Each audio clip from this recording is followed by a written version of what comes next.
I love translated fiction because I love seeing different cultures written in different writing styles that you don't get a lot in English.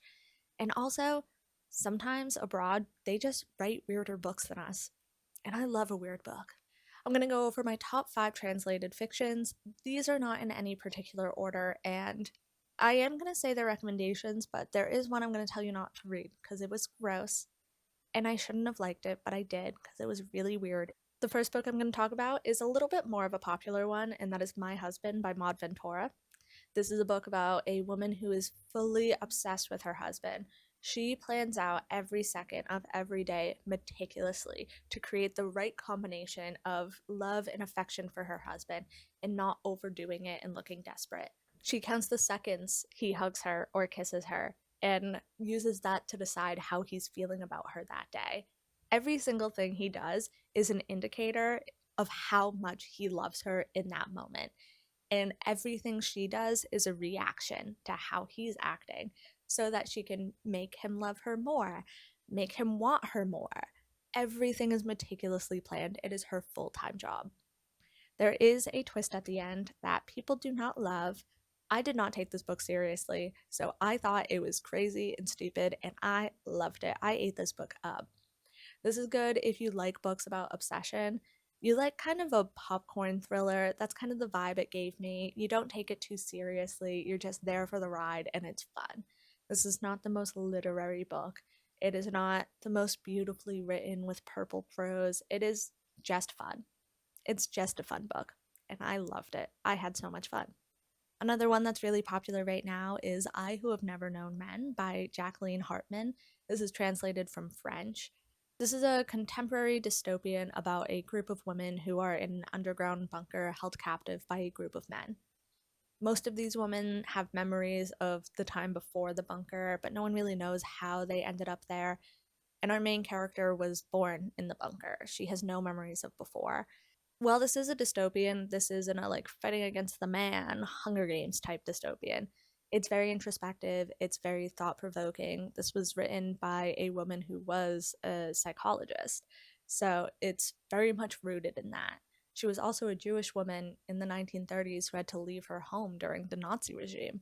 So, a book about womanhood in isolation that doesn't really have a main plot or a resolution or a conclusion makes sense given her experiences.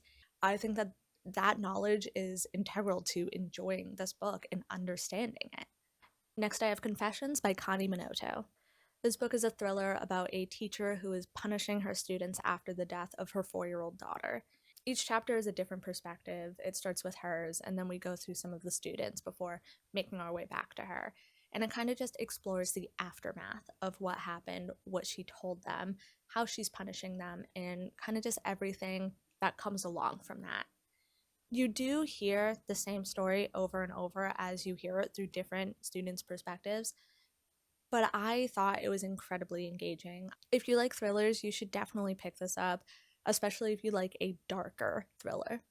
Next, I have Hurricane Season by Fernanda Melchor. This is translated from Spanish, and it's like a contemporary thriller. It's written in the same format as Confessions, where each chapter is a different person's perspective. It's about this village witch who winds up dead, and we learn how they wound up dead, what events led up to this death, and kind of what mysterious things had been happening in their house. My love for this book does not come from the plot, it comes from how it's written, because I think its writing is very unique and effective. This book has very, very long run on sentences, it has like no line breaks. I'm not even confident it has quotations around dialogue. It is written in a way that when you read it, it feels frantic. You feel out of breath. You feel like you are just running through this novel. And the story is frantic. What the characters are feeling is frantic. You are very much put in the place of those characters.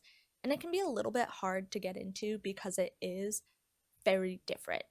It is kind of exhausting to read because of how it's written, but it's so effective and important to the story.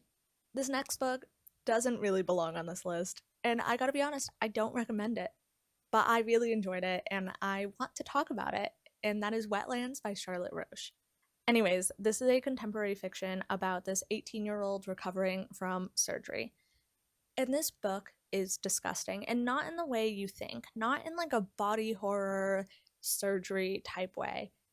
This main character is disgusting. She believes that femininity is tied to hygiene in a way that's like doesn't make sense. She thinks that the things that a woman's body does is like not gross at all, none of it. So she does things like eat stuff in her underwear after wearing it all day. I the things that she does could not be said online. Some of the tamer ones that I can say online are licking public toilet seats and putting avocado pits inside of herself for like no reason. This book is said to be feminist, and I think it's because it kind of explores femininity and its relation to hygiene and attractiveness. It kind of felt just more like shock value gross. I don't know if I would describe this as feminist. I can see why people would say that, but I also kind of feel like that's just people coming up with an excuse to enjoy an objectively gross book. So, those are my top 5 favorite translated fictions. If you have any recommendations for me, please let me know. I am always on the lookout for more, and I will see you guys next week.